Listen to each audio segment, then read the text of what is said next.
आराई बिरादरी पारां SHO बांधी जी जात ख़िलाफ़ मेराण हाईवे ते धरणो, टायरनि खे बाहियूं, रोड ॿिन्ही तरफ़नि खां बंदि, सभई गाॾियूं बीठी वयूं। उन मौक़े ते बाबर आराई, शान आराई ऐं तारिक आराई साफ़ में नाॾो दाहींदे चयो त नौजवान दुकानदार आमिर आराई नंढे भाउ जी शादी जी दावत पुलिस अमले खे ॾियण लाइ बांधी थाणे ते वियो हो त SHO बांधी दुकानदार आमिर आराई खे थाणे ते विहारे छॾियो ऐं असां खां रिश्वत तलब कई। रिश्वत न ॾियण ते आमिर आराई ते बिना जवाब केस दाख़िल करे चालान करे छॾियो आहे। हुननि वधीक चयो त असांजे घर में 16 डिसेंबर ते शादी जो कार्ड आहे, पर पुलिस असां सां नाजाइज़ी कई आहे।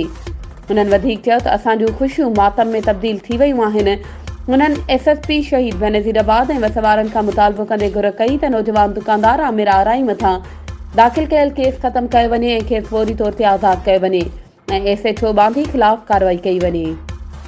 वधीक ख़बरुं ऐं अपडेट्स जे लाइ असांजे चैनल खे सब्सक्राइब कयो ऐं हा, बेल आइकन खे प्रेस करणु न विसारिजो त जीअं असांजी हर नई अचण वारी वीडियो तव्हां ताईं पहुची सघे।